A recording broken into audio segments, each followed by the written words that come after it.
खाड़ी देश कतर से एक बेहद दर्दनाक खबर सामने आई है। दुनिया के सबसे बड़े ऊर्जा केंद्रों में से एक कतर के रास लाफान इंडस्ट्रियल सिटी में एक भीषण हादसा हुआ है। बरजान गैस सप्लाई फैसिलिटी में हुए एक जोरदार धमाके में न सिर्फ कतर को हिला दिया है बल्कि भारत में भी मातम पसर गया है।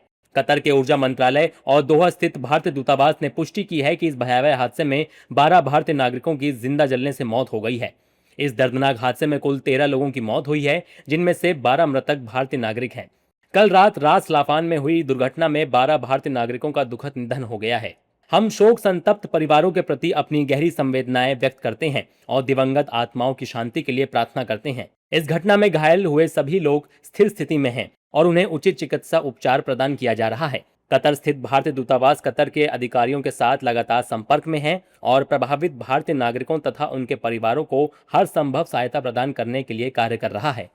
भारत के विदेश मंत्री डॉक्टर एस जयशंकर ने घटना पर शोक जताया और पीड़ित परिवार के प्रति दुख जाहिर किया है। उन्होंने सोशल मीडिया प्लेटफॉर्म एक्स पर लिखा, कतर के रास लाफान इंडस्ट्रियल सिटी में हुए धमाके में भारतीय नागरिकों समेत कई लोगों की मौत और घायल होने से बहुत दुख हुआ। जैसे जैसे और जानकारी सामने आ रही है, हमारा दूतावास कतर के अधिकारियों के संपर्क में है और इस हादसे से प्रभावित भारतीय नागरिकों के परिवारों की मदद करने की कोशिश कर रहा है।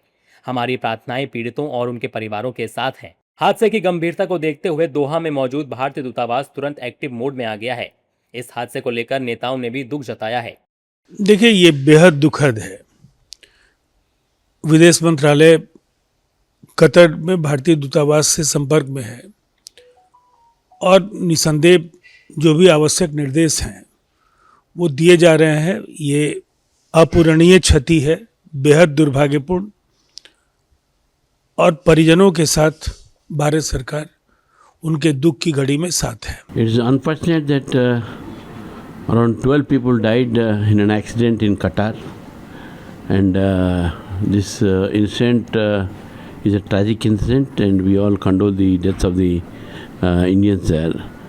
Out of 13 people who died, around 12 people are Indians. I think necessary steps will be taken by the local authorities to send the bodies back to India. दुनिया के सबसे अहम एनर्जी हबों में से एक रास लाफान इंडस्ट्रियल एरिया में धमाका तब हुआ जब फैसिलिटी में कामकाज फिर से शुरू करने की कोशिशें चल रही थी। इस घटना के बाद बरजान गैस सप्लाई फैसिलिटी में जबरदस्त आग लग गई, जिसके बाद इमरजेंसी रिस्पांस टीमें तुरंत मौके पर पहुंची। हालांकि राहत की बात यह है कि घायलों की स्थिति फिलहाल स्थिर बताई जा रही है और उन्हें उचित इलाज दिया जा रहा है।